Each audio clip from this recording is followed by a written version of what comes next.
Hello, everyone. GM. Welcome back to another episode of Overpriced JPEGs. Very excited for today's episode. I am joined by four of the founding team members of Runner, which is an NFT project that is launching soon here. You've got your comic book out. We'll obviously get into all the timeline of things. There are a couple features to Runner that got me excited, made me want to have you guys come on and share about what you're doing. I think you're doing a couple innovative things. And most of the folks I have here are like Hollywood OGs. And so folks know that I love talking about the intersection of Hollywood and blockchain and where this is all going. So excited to get your perspectives on that. Joining me, I have Bryan Unkeless. He is the founder of Clubhouse Pictures. Bryan, I believe you were like a co-producer on Hunger Games and a producer on Tonya and a number of projects that folks would no doubt recognize. Blaise Hemingway, a writer, you worked on Clifford the Big Red Dog, the upcoming Settlers of Catan movie. I think your work has really run the gamut in terms of styles and types of projects you've worked on. Yossi Hasson, who is a co-founder at Metaversal, and Bryce Anderson, who has worked for years in Hollywood and is also, I think, our resident Web3 guru of the crew. But again, y'all will tell me if that's true. So thank you all so much for joining me. Thank you for having us. Yeah, appreciate it, Carly. So lots of good stuff to get into here. I will, of course, have you kick off by just explaining the Runner project or give me the elevator pitch. But before we do that, we do need to hear a word from our lovely, lovely sponsors.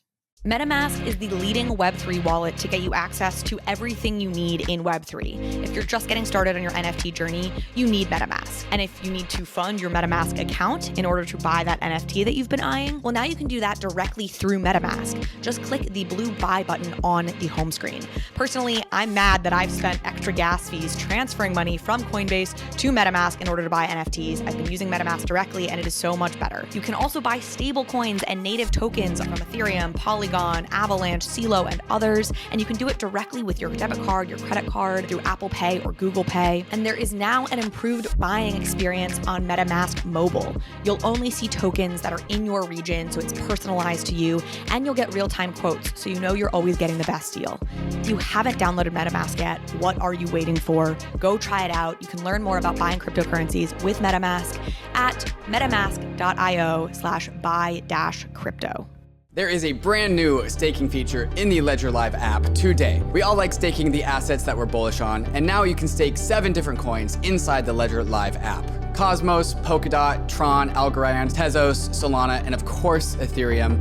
With Ledger Live, you can take money from your bank account, buy your most bullish crypto asset, and stake that asset to its network, all inside the Ledger Live app. Through a partnership with Figment, Ledger also lets you choose which validator you want to stake your assets with. And Ledger is running its own validating nodes, offering a convenient way to participate in network validation, and it even comes with slashing insurance. Ledger Live is truly becoming the battle station for the bankless world, so go download Ledger Live. If you have a Ledger already, you probably already have it, and get started securely staking your crypto assets. All right, let's do this. I don't know, is Bryan, are you best poised to elevator pitch me and the audience specifically on Runner? I think Blaise actually, as our screenwriter, is really good at explaining the no story. pressure, Blaise. Yeah. All right, Blaise, you've got 2 minutes, go. I know. Okay, so guys, again, thank you for having us. Super excited to be here and chat with you. I think your show's phenomenal. So I'll talk about what Runner is from sort of like a storytelling character perspective, and then I'll let the other guys kind of fill in and how that populates the Web3 space. Fundamentally, this is Runner is a story, and we're deciding to tell it in this Web3 space. And at its core, it's a reimagining of another world similar to Earth, but we're starting from a place that, Earth is all based in warrior culture. But if you go all the way back 10,000, 20,000 years, essentially every culture was like whoever was the biggest and most badass got to be in charge of their clan or their tribe. And then when tribes intersected, whoever was the most badass tribe got to conquer the other one, and so on and so to today, to the state we're in today. So when Cedric, our co-creator, who unfortunately could not be here because he's shooting in Paris, we started talking about this thing. I said, well, what if the world was born out of the simple idea that speed was the currency of power? So it wasn't who was the strongest that got to lead, it was the fastest, right? And so the leader of a tribe would be called the runner because they were the fastest runner in this tribe. And then when two tribes intersected and had land disputes or whatever, they would run against one another and the faster runner would have dominance. What if we take that simple idea and then we push it basically 25,000 years into the future to hyper modern racing? And what does that look like? And what if essentially to rule an entire planet, in this case, this planet is called Omega, to be the ruler of Omega, there's essentially one single race, a 21-day race that goes through every nation on this planet, called the Omega race. And the winner of that race essentially is the leader of this entire planet. So we take that simple idea, we bring it to the biggest thing. And then from that point, we built out culture, character, vehicles, technology, religion, you name it, all coming out of, reimagining it with that one simple change at the fundamental seed of all culture and existence. So that's really the thing. And then it was about what's the best way to tell this story. We'll talk about comics. We kind of took 12 of our central 12 characters that Cedric and I built out and told and we're telling the story in the comics of those 12 characters, which introduces our community to the world, to the rules, to the lore, to the individual stories that you connect to and root for. But as we'll talk about more, the opportunity in Web3 is for tens of thousands of individual stories to be told by our community, stories that intersect with this narrative that we're telling in the comic book, and stories that may be completely independent of that. And as somebody who's been a screenwriter, playwright, book writer, that's what's most exciting about me, is bringing our creative consumers, if you will, in much earlier than typically you would in this kind of a process. So you're starting to touch on this, but fundamentally you have this very cool IP, very cool story idea.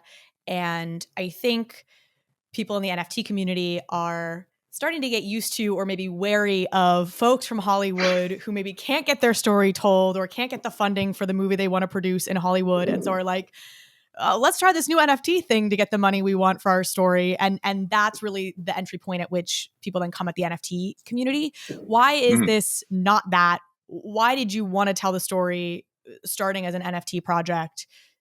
Or, fingers crossed, not because you just want money. Yeah, no, I think it's a really good question. And I think we should start by saying, in no way do we view this as the equivalent of a Kickstarter, right? Where we need to get this project funded. Let's go to the NFT community, Web3 community, and have them fund it. We are, fortunate in that we're situated in a certain place within the traditional Hollywood system that we have the ability to go through that system and likely get this funded. It's not necessarily the most direct route because there are always challenges within the studio system, but it is very possible, and we have the expertise to do that. What really drew us to the Web3 community and to tackling this story this way is frankly, we want to be on the edge of storytelling and the way that, and be entrepreneurial in the way we tell stories. And Blaise didn't touch upon this, but one thing that's really interesting about the story is that there's these pinches, which are kind of essentially wormholes, which allow people who are maybe not as fast or don't have the resources to create like as highly advanced vehicles to take this risk and this chance and right the playing field and compete, which changes everything within the world of our story. And we felt like there was an easy parallel to be made with pinches from our story into Web3, where there is inherently this kind of pushing up against traditional structures and doing things differently, and in a way, riding the playing field. And we just like that. The other thing that's exciting is Blaise is truly one of the best world builders from a story perspective there is. And he's been able to create this amazing sandbox of all these different nations and worlds and cultural touch points and all these things. But what is really exciting here is that we can populate the world in a different way.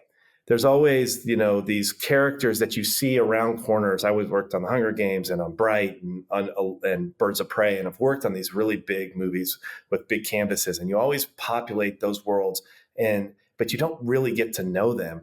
Here we can kind of utilize the ability of the PFPs to create different identities within that world, and then also tell stories in a different way, which is really exciting. And so that's we'll keep telling the story regardless. It's not dependent necessarily on the success or the funding from the NFT sale. We have already telling it in lots of different mediums. But we thought that there was real advantage from a creative perspective to do it this way. Yeah. And I just want to add on to that real quick, Carl, and Bryan was hinting at it, but the real opportunity that we have here is to involve the people that are drawn to this content, that are drawn to our story. We get them involved so much sooner than traditionally we do. In a lot of times, like we develop it, we produce it, we cut it together, and then we show consumers. And maybe we might have a couple of test screenings to tweak a couple of things. But we're bringing them in way early. So we can bring them into the creative process early. And to me, it's not about, as Bryan said, this is not a crowdfunding thing. We're all pretty established in this world. We can bring a show to a studio and pitch it and set it up. But we love the idea of involving the people who are going to ultimately champion and consume and love this material, to get them involved sooner and give them a sense of ownership, give them some degree of literal ownership of their individual PFPs from the character collection. And for me, that's what became most exciting, because it harkens back to my experience of playing with Star Wars toys as a kid and seeing the characters in the cantina and those peripheral characters and bringing them to life in stories that aren't told on the screen, but that I can tell at home. So this feels like a graduation of that. And there are some producerial, as Blaise touched upon, there are some producerial advantages to doing it this way. The further that we can push the story along and make it more fully realized, the more that we can conceptualize the world, the more that we have a community behind us and a fan base behind us, the more that there is just an essential ownership from a community on that story. That is only going to help us later when we pivot into more traditional mainstream modes of telling the story from a strategic and financial and creative perspective. If you have more behind it, it's going to allow you to dictate more later. So that is definitely something that we are taking into consideration, but we don't want to just use the community's funding to go tell the story. That's something that is not the objective. I want to talk tactically about what it actually means to involve the community in the storytelling process and involving them earlier, and really in specific terms, what does that mean? But before we go there, I know I've seen this term media 3 that you guys have used in interviews in the past, and talking about what I assume that's sort of the next evolution of storytelling and how we're going to consume media as viewers and what media looks like. I don't know who's best positioned to speak about that, but sort of explaining this concept of media 3. All right, Bryce, I think it's you. All right. Yeah, no, I'm happy to talk about media 3. I think going back to the earliest conception of Runner and what Runner could be, we were looking at other properties that we really admire in the world. And for me, that's like Pokemon, it's Teenage Mutant Ninja Turtles. It's these properties that exist, yes, as television shows, yes, as comic books, yes, as video games, yes, as merchandising toy lines, and all these sort of kind of evergreen properties that can be invented decade after decade and really have this long-term cultural impact.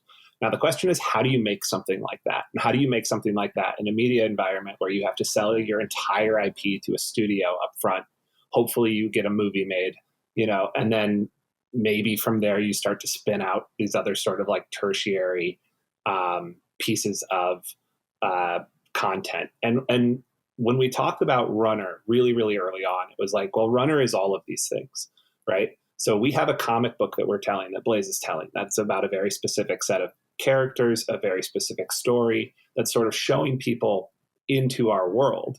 But Runner itself is the world, right? Runner itself is the universe that we are building that can hold, yes, this comic story that we're launching, but also it could hold a merchandising story. It can also hold a video game story. It can also hold a television show or a feature film.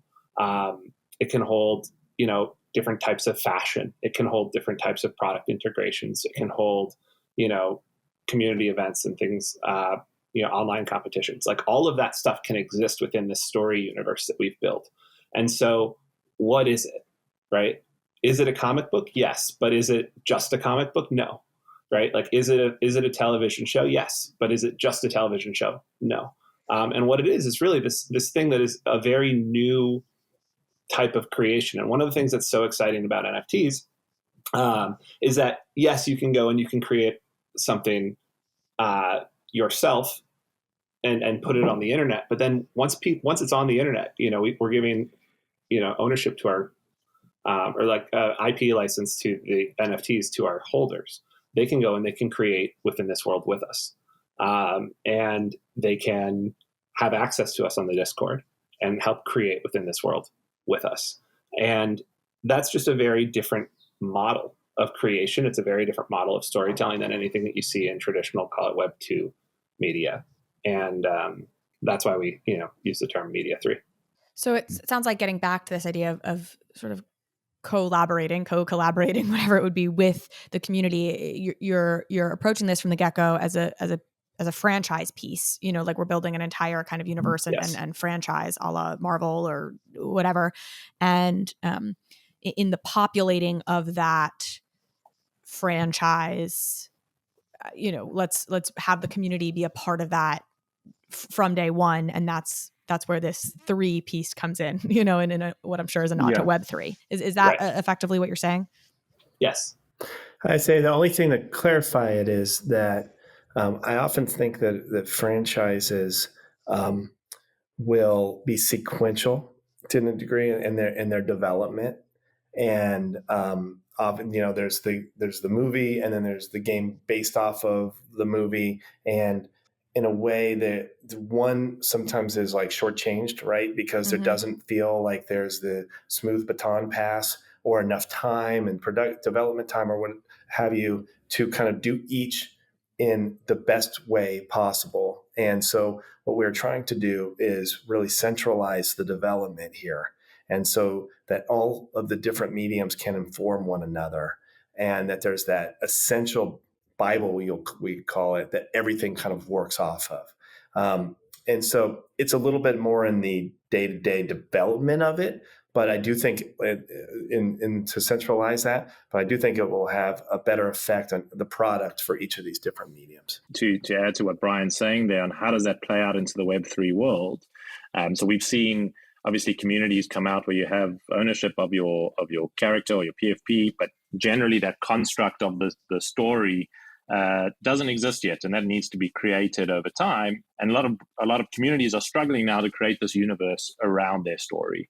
And we're going from story down. So we're saying, let's create that universe, and then it gives the scaffolding, it gives the railings for everyone in the community to be able to build within that. And that's why we see things like Star Wars being extremely effective in fan art, because it has that scaffolding that people can then take a character and go and build from that.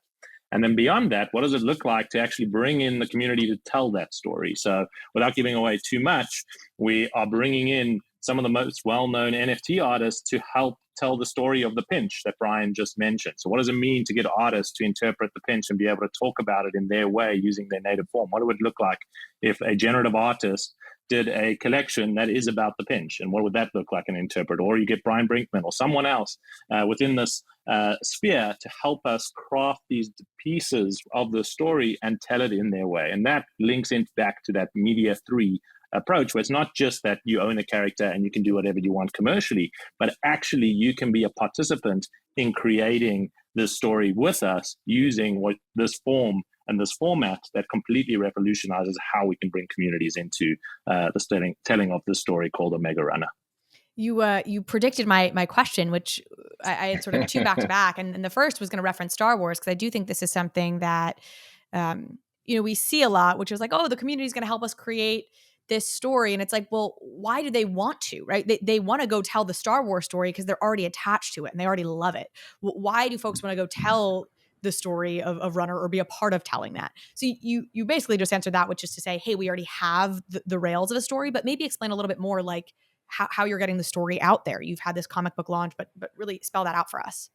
I can talk a little bit about this. Please feel free anybody else to chime in. I mean, obviously the comic book, it's not just, I also want to be clear, the comic book is actually in issue 1 of something that we have the scope of 100 issues. So we have a long arc of telling the story of these characters. If you mentioned Star Wars, this is our Luke, Leia, Han, Chewie kind of like that's their story. But of course, as we've already seen, as Star Wars diversifies, and you're seeing stories told that are like almost R-rated, and stories that are almost like preschool level in that space. There's a lot of room to tell different stories about different characters in different ways about that space. You can also move, through time and tell about different eras.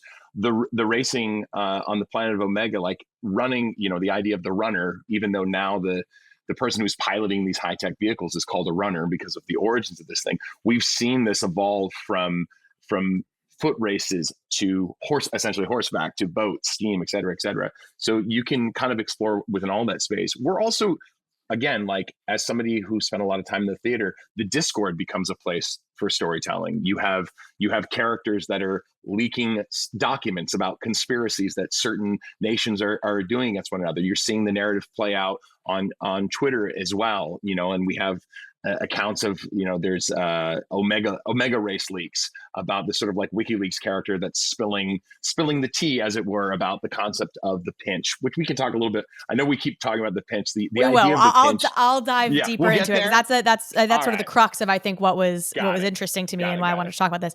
But so how big is your community? Give folks a sense. How big is the community right now on Discord or on Twitter that's bringing this engagement? Yeah, we did our first comic issue dropped and sold out within like, I think 24, 48 hours, which is really exciting. And there is like I don't know the exact numbers, but it was very fun and vibrant. Was that 5,000, those original comics? It was 5,000 original comics that you launched during? 1,000, which 1,000. we can get into the specifics for the different levels. And specifically, we're talking about the first edition NFT. So the comic, there's a first edition NFT, which is a kind of an all access pass to the Omega universe. That was 1,000. Comes with a comic. There will be opportunity to buy more comics later. But I would say, just to answer your question, Carly, it's going back to like, why do people want to? I would just answer, it's really fun. Like, it's really fun. It's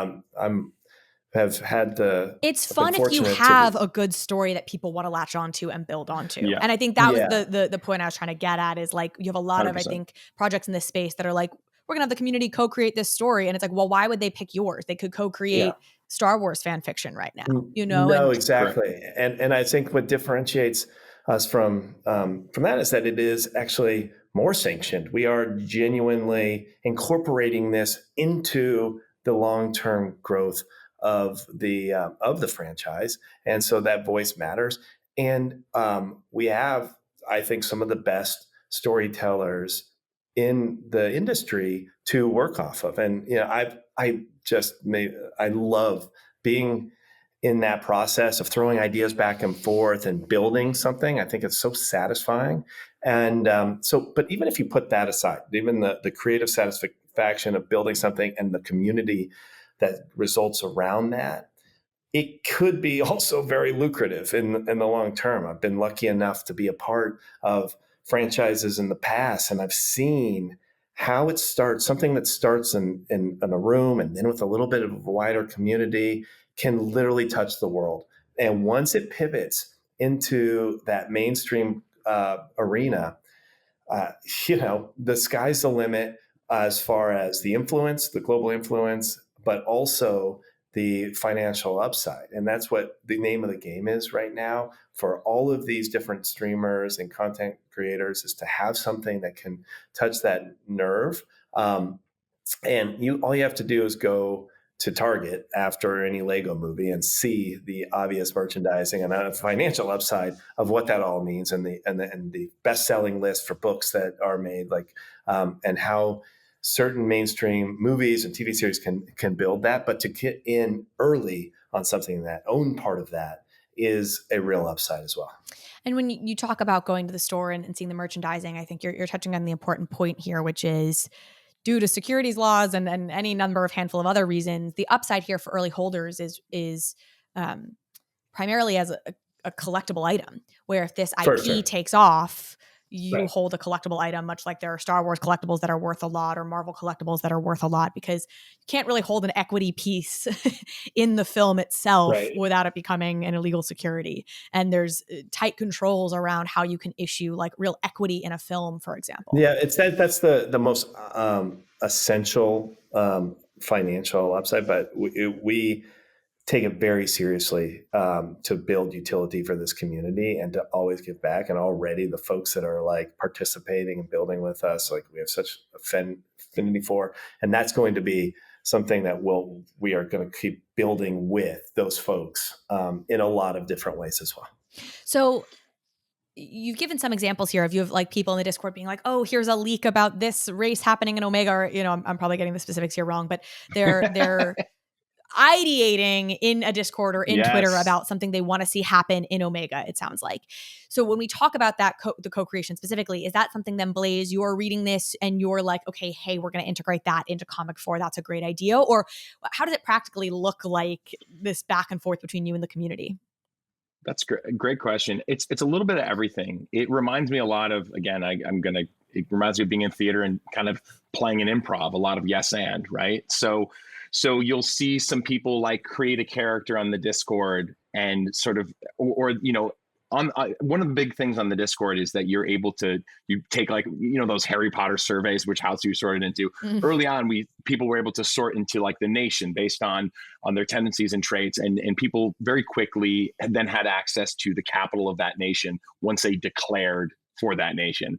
And then people just started riffing and like really leaning into the culture, and I would feed them more stuff and see what they got into. And then also like, so to me, like, to answer it is like, it's a little bit of everything. It's sort of like I start to play with them, they start to play with me, either through myself or through one of the characters that I'm sort of like working within this space, and to see how much they're playing.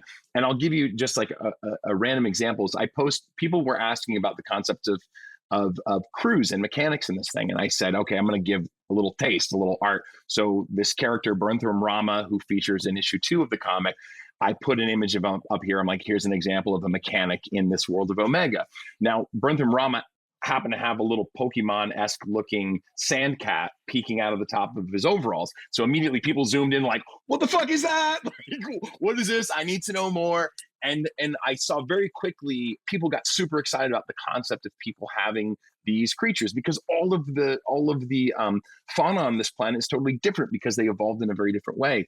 So right from that, I was like, okay, we need to lean into creatures more. Like, people are responding to that. Not exactly like, you know, like a Damon from his Dark Materials or something, but just like that they're in the periphery. We should incorporate these things. They should play a role just because people respond to it. That's something I wouldn't have anticipated if we're not involving people early on. I'm also seeing what's really interesting is, like, based on personalities is how they're drawn to nations. So it's really fascinating to watch people's to see how much they engage in challenges and stuff, because a lot of people wanted to go to this planet, this nation of Corn, because it seems a little wild, a little more fun, but they don't do anything on the challenges. Whereas like sort of like the quiet, more studious people ended up in maybe one of the nations that doesn't on the surface seem super cool. But they are so engaged, and like, it's been, I don't know. I'm sort of rambling. My point is, it's dynamic. It's constantly pivoting, and I think as creators, it's our responsibility to sort of like play and engage and be flexible and understand that things are happening. Yes, I have very specific ideas about this world that I've spent 2 years building, you know, with Cedric and Bryan and Bryce. But I also, like any good creator, you have to listen to, you know, the people in theater would be the audience. The audience is telling you if they're digging it or not. You know if what you're doing on stage isn't working. So you need to pivot, you need to engage, you need to listen. And that's sort of where we're at right now. And we're coming at it a lot of different ways. To bring it back to the Media 3 side and how we're bringing in the community. So part of our roadmap is to develop a number of mini games on the path to Omega and building out a fully featured game. But what we've done is on the 28th, it's actually happening with the internet game. We are taking one of the games within their world and we're turning that into the pinch race. So we're calling it Omega Pinch, and their community is able to go through the pinch and thread the pinch and play this game and compete to be a runner, to train to be a runner within this world. And bringing in their community into the story and seeing how do they respond to that in the dynamics of within there. And what does it look like that if you win the race, you earn a token to be able to join into Omega, or our first edition comic is within that prize pool. And how do you bring in all these different aspects of Web3 into telling the story of Omega Runner? That's something that's completely new, that's never been done before, of how do you take the story, this IP, all these communities that are out there and bring content to them in a native form, but that's already been created without you. That, internet game is already going. G-Money is going to be streaming the game live. He's going to be talking about these runners that are training, how are they doing, and bringing and introducing people into that story together with us. And those types of collaborations, that bringing in those types of communities is what it means to be a Media 3 project as opposed to a traditional project. Yeah, one of the reasons that this project initially jumped out at me is I've used the example of this on this show before, and I got it from Feature. I don't know if y'all are familiar with Feature.io. They're a studio. They do the Huxley project with Ben Morrow, and they're also working on a hardware device with the premise of like, how do we bring NFTs to your TV? And the example they've used, kind of a Roku, like something you plug into your television, like an over-the-top kind of streaming box that would be Web3 native, with a concept of, they've used like the race car example of like, okay, if there's a racing show and maybe you have NFTs and it's pre-scripted or something, and your car loses, your NFT gets burned, or your NFT gets enhancements because your car wins. And sort of in the live sports or category, even if it's a pre-scripted live sports, or maybe, live, I'm using in quotation marks, like however you end up functioning that, like the concept of having these dynamic NFTs that are evolving based on what's on the screen is really interesting to me. And racing is sort of an obvious thing for that. I think also just like sudden death competition in gaming is just elevated if you have an NFT component, where it's like you might lose your NFT that might be worth something if you're going head to head with somebody in an arena. I see you guys smiling and nodding like you guys have thought about this stuff. Yeah, I mean, all of the above. Like it's the potential is massive, and I love it's like you pointed out, the heightened stakes of consequence of actually getting into the arena, as it were, and driving and running. So yeah, no, all of the above, all of those things are on the table from my point of view. And we've programmed it into, or I wouldn't say program, but what we've done is on a technological level. So there's the story level of what you've just described and the potential possibilities, and there's the technology to back that up, that we can do that over time. One of the things that we've done with this project is we've built it on top of OmniChain, a layer 0 technology, so that we are able to port to different chains as the Omega race continues to grow. So we spoke in the beginning, Blaise mentioned it's a 21-day race that goes across multiple nations. So what does it look like if the Quarren Nation is on Solana, or if the Avalonian Nation is on Tezos, and what happens to your NFT on those different chains and the performance of your vehicle in the game when it's race day on a home terrain or on a foreign terrain? And how does that interplay actually happen? And now the technology for the first time exists to be able to start experimenting with those types of mechanisms built into these dynamic types of NFTs. CoinShift is a leading treasury management and infrastructure platform for DAOs and crypto businesses who need to manage their treasury operations. Every crypto org needs to manage their treasury, and CoinShift offers a simple, flexible, and efficient multi-chain treasury management platform built on top of the extremely secure Gnosis Safe. With CoinShift, your organization can go from primitive single-chain treasuries to expressive, flexible, multi-chain features such as global user management, global contracts, proposal management, and many other features that can be shared across an entire organization. CoinShift layers on powerful treasury management tools on top of the proven security of Gnosis Safe, allowing users to save time and reduce operational burdens and gas costs. CoinShift even has data tools like account reporting across the 7 chains on which it operates. Used by industry powerhouses such as Uniswap Grants, Balancer, Consensus, and Messari, CoinShift is speeding up the coordination and efficiency of the organizations that use it. In DeFi, you have to keep up with the frontier, and CoinShift makes that easy. So sign up at coinshift.xyz/Bankless. Immutable X is the layer 2 platform for crypto gaming. Immutable offers massive scalability with up to 9,000 transactions per second and instant transaction confirmation. No more gas fees, no more waiting around for your transaction to clear. Immutable's zero knowledge rollup finally unlocks the world of crypto gaming. Immutable X is the only gas-free NFT minting platform with over 26 million NFTs minted, all with zero gas fees. With the power of Immutable, gaming developers don't also need to become smart contract developers. They just need to plug in to Immutable's API and instantly start unlocking the full potential of crypto assets inside of games. This is why world-class companies and projects have decided to deploy on Immutable X, like GameStop, Ember Sword, Planet Quest, Illuvium, TikTok, and many more behind the scenes. So start building your game on Immutable X today at immutable.com. So I was debating if we should wait to get here, but I think let's do it, and then I can always circle back to some other community-esque questions and things. So this was the fundamental concept where I was like, all right, let's have these guys on. I want to talk about this and try and wrap my head around this a little bit. So I know you're using Layer 0, which is a protocol, and folks can look it up. I think it's layer0.network ends up being the website for them, that has these is driving toward an omni-chain future. So I have been somewhat skeptical on this show. I've voiced skepticism about the omni-chain future. And I think that when you first come into blockchain, or for me, at least when I first came into blockchain, I was like, no brainer. We're gonna have this multi-chain world, obviously. And then I got a little deeper and I was like, okay, where do these hacks come from? They come from bridges, and they come the security between chains is where things get very tenuous and dicey. Whereas on Ethereum, I feel like I really have started to have an understanding and a grasp of their scaling plan. And if they can solve sort of the TPS throughput problem, why not just build everything on Ethereum, where you have the Ethereum security and then you have all the network effects, et cetera, et cetera. And now I'm coming back to opening my mind to the multi-chain future and the technology will get there. And it was actually funny. Somebody, in a response to me saying this kind of thing on the podcast previously, had sent me Layer 0 as a protocol saying, hey, check this out. I think this might be one of the answers to living in this multi-chain world. So I want to get into how you're weaving the storytelling elements into this. And you've already alluded to it a little bit, but can you just help me understand, Yossi, how does this technology work, this jumping from chain to chain technology? Yeah. So taking it back to our story and to the lore, when we've mentioned the pinch as this wormhole technology that gives you an advantage in the race, but it comes at extreme cost. It may be extremely dangerous. You may end up getting damage to your vehicle or potentially dying if you do it badly. And what you've just described in this multi-chain environment of developers trying to figure out how to communicate between chains is kind of like the world of the pinch, where it gives you these types of advantages that theoretically we understand, but right now it's still pretty difficult to do.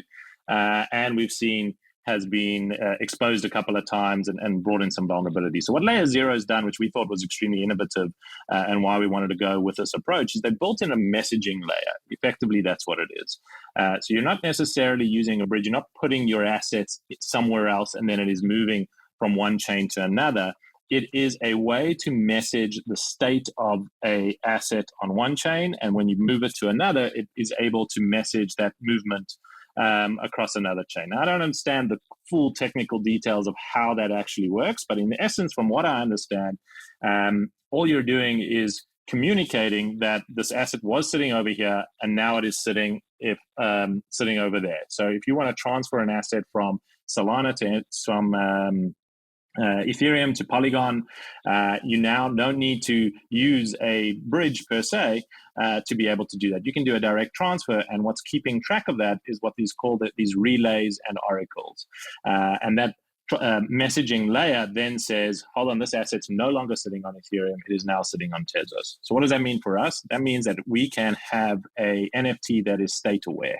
It can know what is that it is on the Ethereum chain today, and this is the attributes of the NFT if it's on Ethereum. If we move it onto a Tezos chain, well, this is the attributes of that NFT on Tezos. Simple example, maybe the background color is different to visually represent what chain you're on. Or maybe the strength of the car, instead of being +10, is +12 because it's on this terrain. And it gives us that type of ability that we can program into these NFTs from the foundations. That's why we've integrated with Layer 0, and that's how we bring it back to the story of the pinch.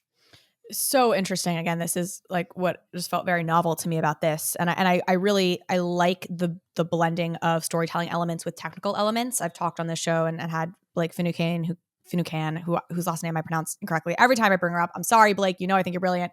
And she's talked about this concept of staking a storytelling, which is we've seen a wave of like stake your NFT and you get these rewards, but like why the hell are you staking? Like staking is functionally for securing a network. And then like all these NFT projects develop staking as a way to just be like, yeah, I don't know, just like lock up your NFT.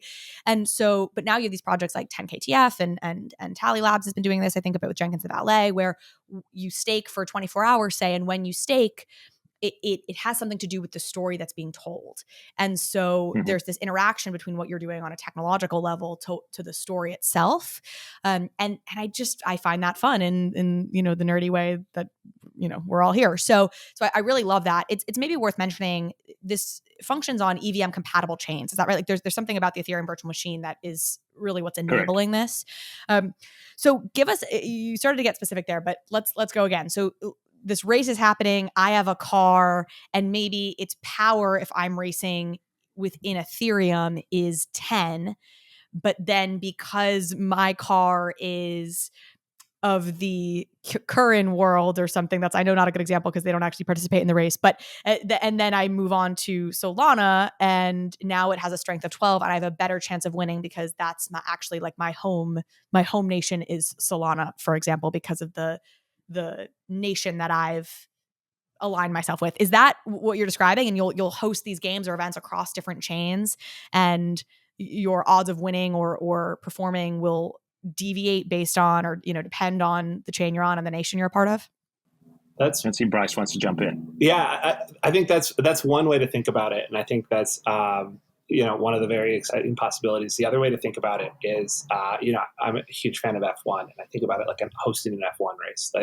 Like if we can have the runner Polygon Invitational, right, where everybody in the runner ecosystem, which is it's an ETH native NFT, but say Polygon wants to host a competition, or say there's some type of mechanic that is available on a chain that's not available on ETH, or runs better on another chain. And so we decide, hey, everybody, this weekend we're having this big contest. It's over, on Avalanche. It's over, wherever it is. Send your NFT that way. We're going to go play this game. It's going to, require 500 transactions at no money each, right? No gas. And then when you've won, you'll have a champion NFT, whatever it is. You can move it back to Ethereum, kind of live back in your native home base as you would for any other, NFT in your Grail collection. And I think that's like a really fun sort of dynamic that hasn't been used across other projects yet. Totally. Do you need to have a wallet for every other chain that might participate in this? Like, do I need to have my Phantom wallet to, if I move over to Solana and now it lives there and it disappears from my OpenSea wallet? Like, what does that look like? You would if you were moving. So, but to start, we're launching on Ethereum, so it'll be you can use your MetaMask wallet or whatever wallet you're using. But when the races happen, when we are doing these events and these invitationals, you would need to have a native wallet for the chain that you're on to be able to interact with the asset on that chain.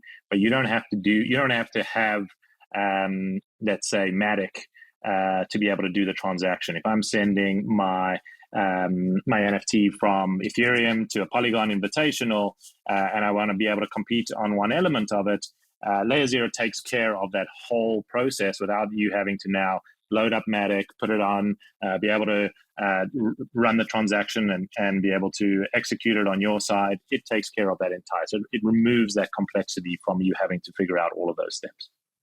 Cool. So talk to us about timeline here. So you launched the initial 1,000 NFTs, which were the comic book NFTs that gave you access to the initial first phase comic. And then where do you go from here? When does the second comic or third or whatever come out? And how do these, I think, more avatar PFPs, you can tell me, or avatar PFP NFTs play into that timeline? Yeah, absolutely. So the first thing that's coming up, actually starting on the 21st of September, is we're opening the claim for our first edition NFT, which is these have already all been sold, but a number of people bought multiples, so I'm sure there will be a secondary market that appears, and this will be the first sort of like secondary market that will exist in the Runner universe, and that starts September 21st at 9 a.m. Eastern. There's a 9-day claim period. It will close September 30th. For the first 72 hours of that claim period, we're actually reimbursing gas for all of our holders. So, claim in the first 3 days. I think this episode is probably coming out at like 7 a.m. Eastern on the 21st. Great. So if you are one of the first people listening to this, if you're listening, you have 72 hours in which gas will be refunded. Yeah, and our community is pretty aware of this and very excited to get their first edition NFTs. And then beyond that, the next phase will be we will be opening sales for mint passes for the PFP collection. Those will also include a first edition comic that will be shipped to your door. That is something that's very important to us, is that people understand the lore of this world and of this story and have access to the comics and access to the content that we're creating. And that will be early October. And do you need to have one of these NFTs in order to access the comic, or are you trying to get just broad reach and broad distribution of the comic, and how are you thinking about that? Long term, the goal is that anybody with an NFT in the Runner universe will be able to access the comic digitally. Right now, we're just doing the physicals because it's so fun to have a physical item shipped to your door. I think there's something that's really like tangible, and Blaise got a picture of it. Okay, wait, let me spell this out for folks because I don't know if this was clear. So there isn't right now, like you can't go online somewhere and read the Runner comic. If you bought an NFT, you were able to effectively not redeem it, but you were able to, you put in your address and you mailed everybody the physical comic. Yes. Moving forward, there's a plan to have them be accessible digitally in a token gated way. So is the plan never to have people outside of the token holders read or access the comic? No, we are also, not to show our hand too much, but we've had conversations with publishers, people like that. I would love to sell this comic in the traditional sense, right, to people who are simply comic fans, who aren't necessarily NFT fans, because, when we think about global content, there's 100,000 NFT. There's 100,000 NFT users, right? Yeah. And there's 50 million comic book readers. And so it's like, how do you make something that can, like, if this can be a success in the comic book space on its own right, which is, we've taken every step to make that possible, that will only benefit the NFT community, of course. And so long term, I would love to publish like a collection, a volume that can be accessible in Barnes and Noble. That'd be great. Yeah, I mean, it seems like if your superpower is your world building and the strength of your story and your world, then and if the goal here is Marvel, right, then certainly having millions of fans is what you want, and that is ultimately beneficial to early adopters, or that's the bet at least. That actually brings me to circling back to community a little bit here and how you grow it. I'm friendly with a lot of NFT creators who don't come from the Hollywood world, but who have built audiences and fans of their NFTs and their IP, and have started having conversations with big Hollywood studios or big Hollywood producers. And it seems like the conversation follows a very similar pattern, which is they're like, hey, we have 150,000, 200,000 followers on Twitter, and we have this really active Discord, and all these people so excited about our story, IP here, and usually there isn't really a story fleshed out. And the Hollywood producer says, oh, that's so great. How many people own this thing? And they're like, you're like 3,000, 5,000. And they're like, cool, come back to us when you have 500,000 people who care about this. And I actually think I think it was you, Bryan. I heard you on an interview saying something similar, which is like TV shows are canceled, if you have less than 500,000 viewers a week or whatever per episode. What are the steps to your guys' mind going from where you are now to either 500,000 fans or whatever that number is, or going from where you are now to we have a television deal or we have a movie studio deal? Y'all are the folks that know how this works. So how does it work? Yeah, I'm glad you brought that up, Carly. It is something we think a lot about. I think first and foremost, it really is important to have the right concept. I think Runner is unique. It's that kind of unicorn concept that is really conceptually hooky, right? And can have longevity from a animation series perspective or movie. You can see how the people that we operate with regularly at the different studios will like this idea. And I think that is important to bring up because unfortunately, there's many projects out there in the NFT space that are amazing and have so much. There's some singularity, a singular look. There's a vibe, but not necessarily the fundamentals from a story perspective that will be able to build off of for what people look for in mainstream TV and movie space. And it's harder to reverse engineer it. So I do think that's what's really fun about having Blaise and Cedric here, building it from the bottom up with the fundamentals. So that is part of it. But again, I think it goes back to just as we're not a Kickstarter, we're not entirely dependent only on the fan base that is built out of the Web3 space. We're seeing this as a multimedia a Media 3 property. So we're looking at this from all sorts of different ways. And thankfully, we're uniquely able to package this and strategically position it in all mediums, just as at the highest level. And so ideally that compounds upon one another and it becomes something that will build into the to eventually what we would love to see was something like a major franchise like you mentioned. Yeah, and I just want to real quick. I just want to add on that. I think it's really important to know that Runner, its whole origin was story first, even before we got into look. Even because look, I'm an art collector. I love art, but we were just like, we really kind of ate our vegetables, right?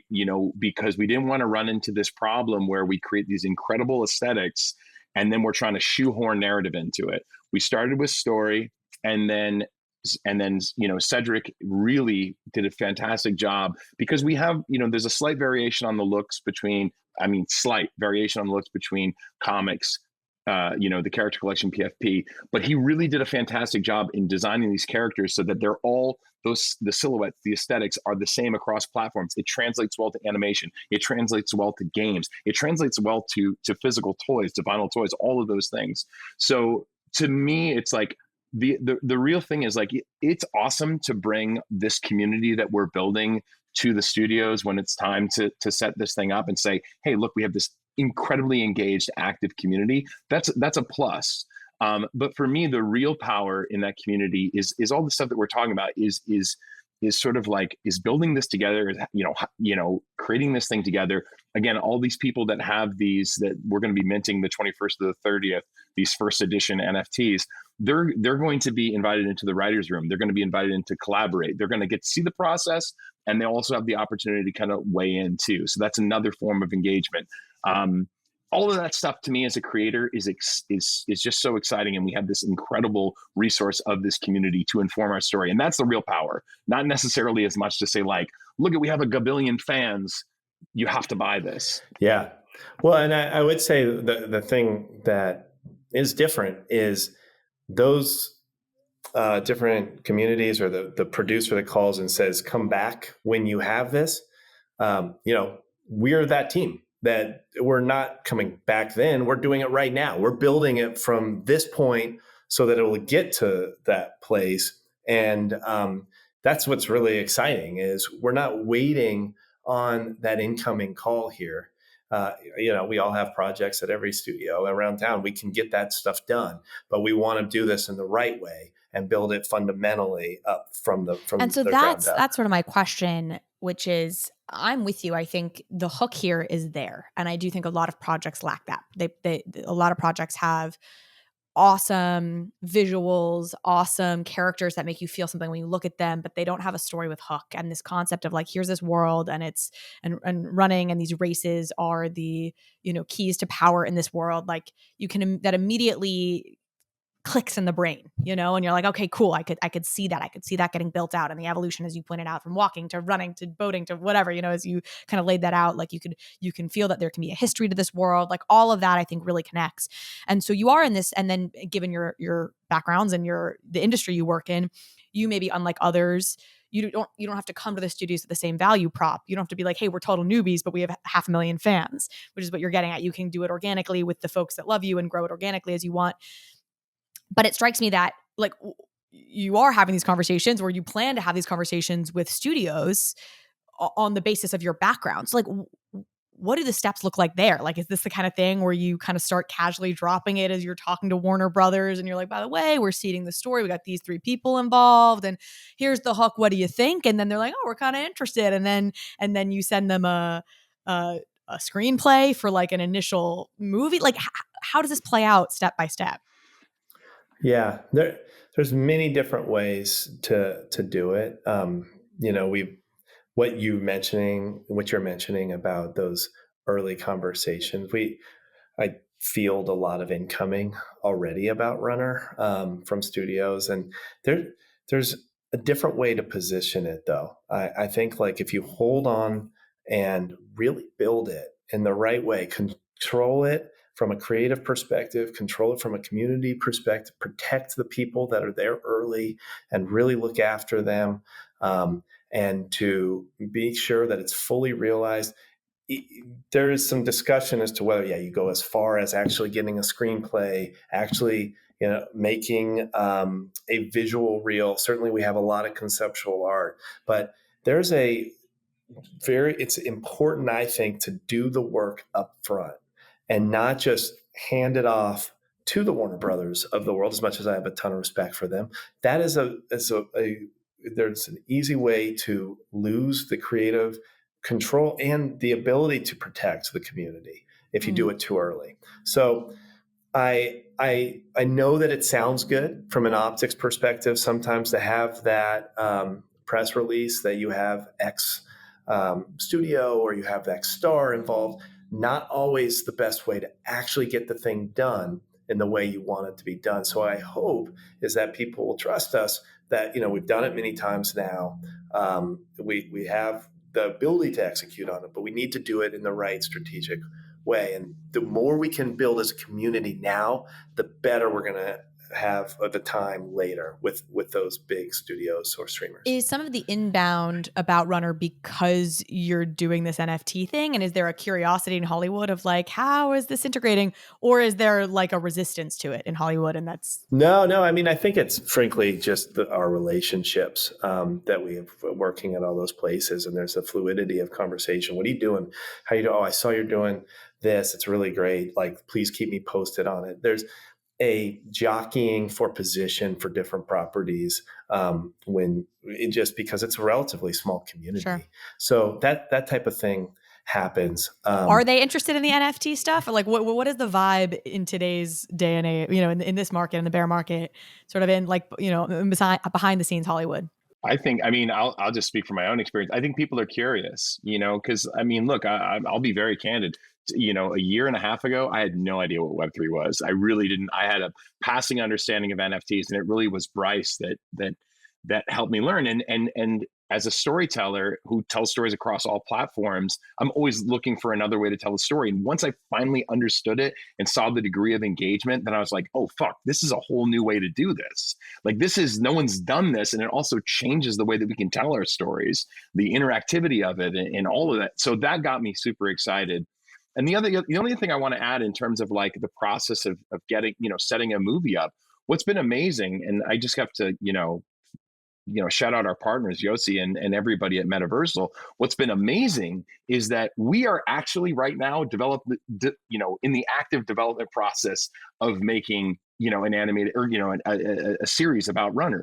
All the things that we're doing from building looks to, and the comic book is essentially storyboards and a script of something that will eventually be a series. So and what's been amazing is because we have Metaversal, we're able to do this together, to develop this on our own terms in tandem with our community. And when we get it to a place where like we've proven it, not just to our community, but we have to prove it to ourselves every time. Like, do we want to invest our time, which has value, into this thing long term?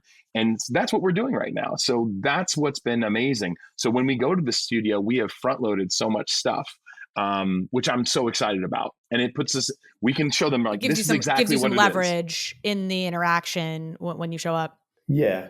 But I do think you're touching on an interesting thing, Carly, which is there is this definite curiosity for the NFT Web3 space out of traditional studio system. But there is this kind of difficulty of accessing Web3. It's a daunting thing for the layperson, right? And so I think I feel really fortunate that I had Bryce and Yossi and kind of orient us into the world of it. But there does at some point need to be that kind of more clear bridge between Web3 and mainstream culture, and not have it be as niche in order for its survival in the traditional space, if that's the intention. I'm not sure exactly what that bridge is, but I do think, and I think starting with some of the fundamentals that come out of the traditional space, like a good story that works there, could be one bridge. Because if people become impassioned about a story, and they feel a sense of self around it, they will more likely navigate into new domains, because that is the Trojan horse in a way into it. So the more of these big ones that can happen, the better. But I do wonder a lot about what other mechanisms are there to bring people like myself and Blaise, who were a little hesitant to at first navigate into it. And then even further, how do you get my aunt, my uncle into this space, if you want to? But I think it would be something that could be valuable to the longevity of the space. And you've got Disney coming out saying we don't use the word metaverse. I think Bob Chapek called it the M word, and he's like, it's got there's too many feelings around metaverse, but we're doing next gen storytelling, and it's like, okay, so Starbucks they're all coming getting out into it with their word for what is it? Stamps. Journey stamps, not NFTs. Yeah, they're not NFTs, they're journey stamps. So as we look to wrap here, I would love to maybe turn it to you, Yossi, and I've had Jake Bruckman on the show before. Jake Bruckman founded Coin Fund, which has been investing in crypto projects from very early on. They were sort of like the seed funding partner, incubating partner for Metaversal, which is like a NFT metaverse project studio and an investment fund you helped co-found. And how did you get involved here, and why did you want to join on with Runner as a project with everything that's out there in the world? Yeah, Carly, you asked kind of what's the process to take this to a studio to be able to pitch them on making the animated series. And the way I first learned about Runner was I got sent the script from Bryan and the story of Omega Runner, and read the script and was like, wow, there is many layers here to what the team are trying to build. So the script being separate from the comic, like you guys have a script that's not even the comic that you're like privately betaing to people you want as partners. It was a 10. I don't know if it's the full script. It was a 10-page kind of, this is the world of Omega, putting you into the scene of one of the characters, cool. And this universe that's being built, and then some concept art that came with that, and this idea that this world wants to be built, and they were looking for a Web3 studio partner to help support that. And going to that foundation, if we talk about what Metaversal does, we talk about investing in the infinite stories of our culture. Really do believe that what we're building here with Omega Runner has that capability. It has different characters from different worlds. It has the underdog. It has the authoritarian dominator. It has all of the different elements that people can identify with in telling the story. So that's what got me intrigued about it. And then I got to meet these fine young gentlemen and be able to hear from them how they want to bring that to life. And I was like, well, we definitely want to be partners in this production and do that interplay of what does it look like to bring new media out, new films, new productions in this interplay with Web3, in this interplay with our community, with NFTs, What does it look like to open up a writer's room and invite people to be part of that process, give them a little bit of the behind the scenes of what does it take to actually go down this journey, be part of this fun world called Omega, race in these characters and build out that type of production. Well, that was a no-brainer for us and why we got involved. And I'm curious, just broadly, as y'all at Runner have looked at partnerships, I think you work with Sun Creature in Denmark. I think I saw, which is an animation and creative studio, and STRV in Prague, which I think is a dev studio. You have this like very global team that you're working with on different parts of this project. How do you go about picking your partners, and how did you how have you ended up where you are? We pick a time zone that we currently get to sleep, and we say, what if we don't sleep and hire someone in that time zone? No, I think you're like, what if we tried to build this thing without ever getting a full night's sleep because our team was everywhere? Exactly. We're on 5 continents. The sun never sets on Omega. I think it was really always about finding the people that kind of understood what this was, both from a Web3 perspective, but also from a traditional media perspective. So, for instance, Sun Creature is an incredible 2D animation house. They do a lot of 2D design. They do a lot of work for Runeterra and the Arcane concept art. We have a lot of those artists on our team. And I think when we were approaching this, we came to them and we said, hey, we would like you to help us develop a world as if we're developing a television show. But then we're going to take a left turn when we get through some of this early stage concept art. And instead of putting it into a television animation, we're going to put it into an NFT collection. What do you think? And, they were incredibly excited to kind of jump into that challenge and figure out how that works. And I think the results have been really spectacular. I think it's sort of a similar approach that we had for picking our technical partners, which was like, who can we work with that can help us figure out, not just from a web development perspective, but also a Web3 development perspective, but also a,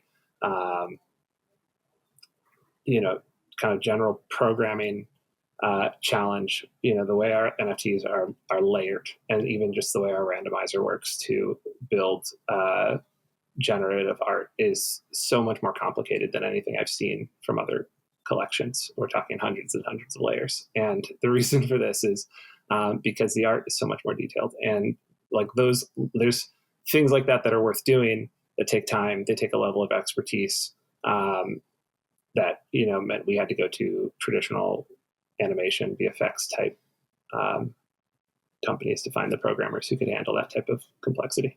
Yeah, and just from the thrill of having these creative partners, having decentralized like film development that you can tap into. For a long time it was like you had to live in town to be a part of this process, to be a part of the Hollywood system, and the fact that and I think COVID, as much of a nightmare as it was, really accelerated a lot of that and systems of collaboration. And now we just do it seamlessly. It's incredible. And yeah, I mean, Fabrizio, who's the artist in our comic, is from Italy. And, we've never met face to face, but we're, creative partners. Like this is our baby. It's incredible. So it's thrilling and yeah, it's what gets me out of bed every morning is this project and this team. To close it out, I think we have a fun offer for the audience, which is we are running a Premint raffle. Y'all have been very generous, and I believe are raffling off 4 early edition NFTs, one for each of the nations in Omega, that will be given to members of the Overpriced JPEGs community. So we're going to have a Premint link in the show notes. I'm pointing if you're not on YouTube. That's why I'm hesitating. In the show notes, we'll have a link to this Premint thing. You go in, you sign up, you do all the Premint stuff, and you'll be entered for the raffle.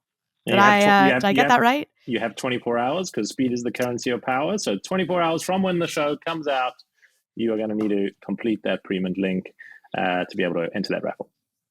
Yes, rewarding those who are diehard fans who listen to the show the moment it drops on your commute Wednesday morning. That's what we're looking for. You'll have 2 benefits now from this show. You'll have the Premint link, and you'll also have that 72-hour window to claim gas free or whatever the I'm going to get all my words tumbled here, but because you just listened to this episode. So yeah. And we just want to encourage everyone, like follow us on Twitter, come to the Discord. On the Discord, there's a bunch of sneak peeks. You can actually see almost all of the comic book pages in sneak peeks. So you can, get in there. Our website is very interactive. It has an interactive map that shows different facets of the different nations. So come on in, see if this speaks to you. If you respond to this material, get involved. And yeah, coming up, we're going to be doing more sales of the physical comic. There's only going to be, there's 1,000 we've sold. There's only 5,000 in the world. If you own this, you are the only one of 5,000 who's going to own this. And that's going to, the next round is going to come with that Mint Pass, which we're super, super, super excited about. So yeah, get involved, learn about Omega, learn about runners, and come run with us. Fantastic. Thank you guys so much for joining. I really appreciate it. I think you have there's really unique, awesome elements to what you're doing. So appreciate you sharing it all with us here today. Thank you, Carly. Thank you, Carly. Thanks, Carly. This was fun.